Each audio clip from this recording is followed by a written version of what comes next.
malaikatu, maka malaikat bertanya pada Allah Subhanahu wa taala, "Rabbana hal khalaqta khalqan asyaddu minal jibal?" Ya Allah, apakah Engkau telah menciptakan satu yang lebih kuat, lebih kokoh dibandingkan dengan gunung-gunung? Ada enggak yang lebih kokoh dibandingkan gunung? Maaf, kalau pasak itu harus kokoh enggak? Harus kuat enggak? Nah, maka Allah menjadikan gunung itu kuat, kokoh. Lalu malaikat bertanya, "Ya Allah," sebagai adab, "Ya Allah, apakah ada makhluk yang lebih kokoh, lebih kuat dibandingkan dengan gunung?" Ya. Qala na'am, maka Allah menjawab, "Ya, al-hadid," besi. Besi dari segi kekuatannya maksudnya. Kemudian faqalatil malaikah, malaikat bertanya lagi, "Rabbana la khalaqta khalqan ashadda minal hadid?" Ya Allah, apakah Engkau pernah mencipta ya satu yang lebih kuat dibandingkan dengan besi? Qala na'am, ya, an-nar, api. Baik ya, api lebih kuat dibandingkan dengan apa? Besi. Teruskan, nanti ada sesuatu yang penting. Rabbana, diteruskan lagi, Rabbana hal khalaqta khalqan ashaddu minan nar? Ya Allah, apakah Engkau mencipta juga yang lebih kuat dibandingkan dengan api? Qala na'am, ya, al-ma, aku ciptakan air. Makanya api kalah oleh apa?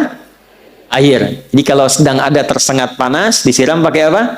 Air. Kalau ada yang kepanasan, maka diteduhkan dengan apa? Air. Apa yang tercipta dari api? Setan, termasuk jin, kan?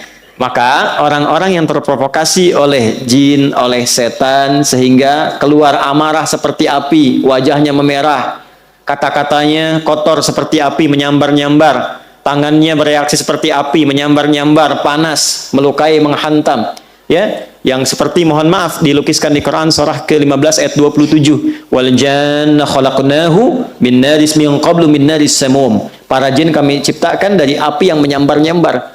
Jadi kalau ada orang terprovokasi oleh was-was syaitan, alladzi yuwaswisu fi sudur linnas, terprovokasi sampai berubah wajahnya memerah seperti api, merah. Ya, keluar kata-kata yang kotor, menyambar-nyambar, tangan, kaki bereaksi dan sebagainya, maka padamkan dengan air. Tenangkan dulu, posisikan. Api itu kan kalau ditundukkan, kalau kita turunkan posisinya, diturunkan, api yang besar tuh, bawahnya kemudian kita korek-korek jadi turun kan? Ya kan? Makanya kalau berdiri kata Nabi duduk dulu. Kalau sedang marah dan keluar, duduk dulu. Supaya dengan posisi rendah itu lebih tenang. Jelas? Kalau enggak rebahan dulu. Turun dulu, turun. Kalau masih terbawa, setan masih provokasi, maka padamkan dengan air. Wudu. Wudu. Salat 2 rakaat. Supaya tenang. Karena salat itu menyatukan semua bentuk zikir. Doa ada di situ, istighfar ada di situ, tawakal ada di situ, sehingga ketika turun sujud lebih tenang keadaan dirinya, lebih tenang untuk mencerna. Itu yang salah satunya kita bisa ambil dari manfaat hadis ini. Teruskan. Ya Rabbana, Rabbana hal khalaqta khalqan asyaddu minal ma? Ya Allah, ada enggak yang lebih kuat dibandingkan dengan air? Qala na'am, Allah menjawab, ya, al-hawa, udara. Ya, udara. Kemudian faqalu, malaikat bertanya lagi, Rabbana hal khalaqta khalqan asyaddu minal hawa? Ada enggak yang lebih kuat dibandingkan dengan udara? Ya. Qala na'am, ya. Nah, ini yang ingin saya katakan. Perhatikan baik-baik.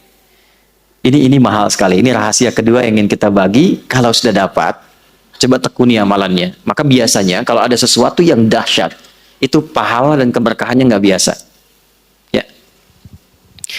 Na'am, ya.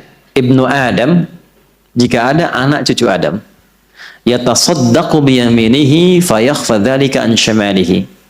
Jika ada anak cucu Adam yang bersedekah dengan tangan kanannya dan tangan kirinya tidak mengetahuinya, maka itu nilainya di sisi Allah lebih tinggi, lebih kuat, lebih dahsyat dibandingkan dengan udara, dibandingkan dengan air, dibandingkan dengan api, dibandingkan dengan besi, dibandingkan dengan gunung-gunung yang menjadi pasak dari bumi.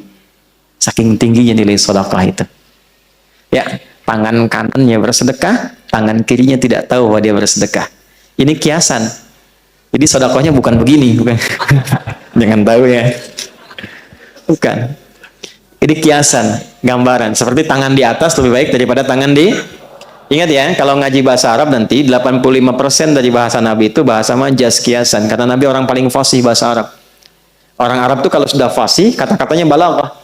Al-yadu yumna khairim la yadis sufla. Ya, tangan yang kanan digunakan pada fungsi yang baik dibandingkan dengan yang kiri. Kemudian al-yadul ulya khairum minal yadil sufla. Tangan yang di atas lebih baik daripada tangan di bawah. Ini kiasan, maksudnya memberi lebih baik daripada Minta, bukan mintanya begini.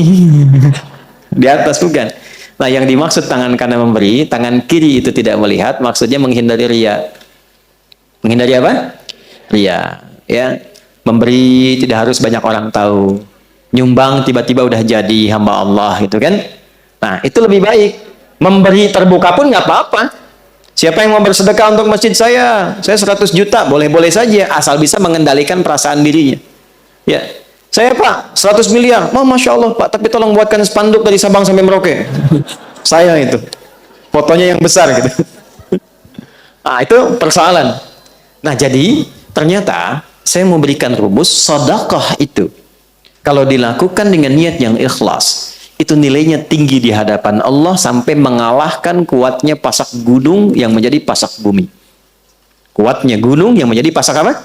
Bumi. Ini bahasa kiasan. Maksudnya apa? Saking tinggi nilainya di sisi Allah, itu sampai mengalahkan kekuatan gunung sebagai pasak apa? Bumi. Makanya kalau ada orang bersedekah dengan bentuk harta, itu nilainya di dalam surah Al-Baqarah di ayat 261. Itu paling sedikit 700 kali lipat. Berapa? Paling sedikit ya, karena ayatnya suka dipotong sampai situ padahal belum selesai.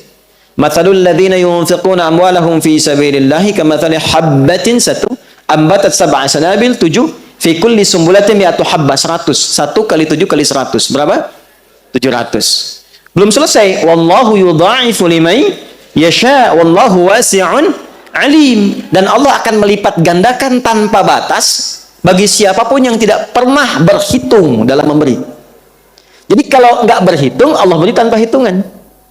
Dan yang dimaksud 700 itu jangan dipahami dengan batas materi sehingga menjadi materialistik.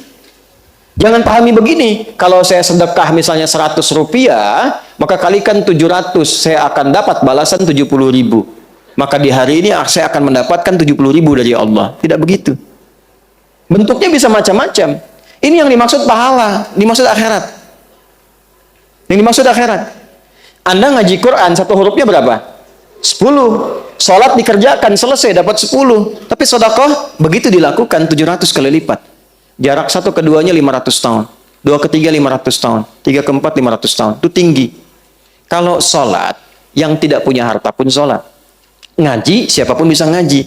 Tapi bisa mengeluarkan apa yang dimiliki dari titipan harta itu nggak mudah. Karena itu begitu keluar dan dilakukan karena Allah, apresiasinya tinggi.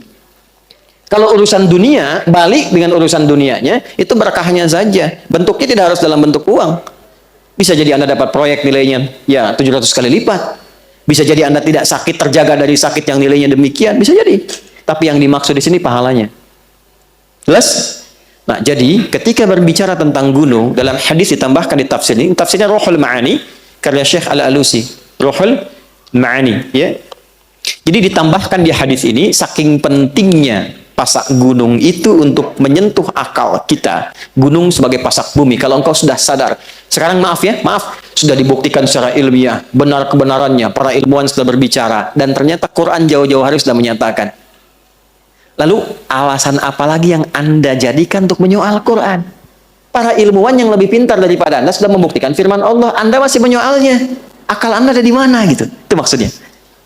Ya, jadi kalau masih ada orang-orang sekarang yang iseng menyoal isi Quran, memotong-motong, ngambil, bicara tentang jilbab, bicara tentang ayat tahajud, bicara tentang masjid, potong-potong ayat tentang ini dan itu, memotong ayat tentang surga, bicara tentang neraka, ya, dipotong-potong dan sebagainya, dibalik tanya oleh Quran, hei, yang paling pintar aja sudah membenarkan apa yang Allah sampaikan. Ente yang kepintarannya nggak nyampe situ masih menyoal, otaknya masih ada nggak?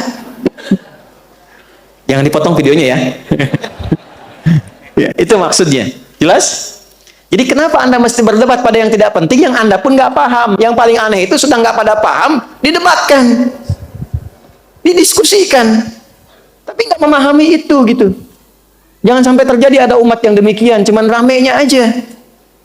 Ya, muncul persoalan ini rame dibahas gitu kan? Ada hubungan juga enggak, anak belum dimandiin, gitu kan? Ya, pekerjaan belum disiapin, rame bahas KDRT. Halo?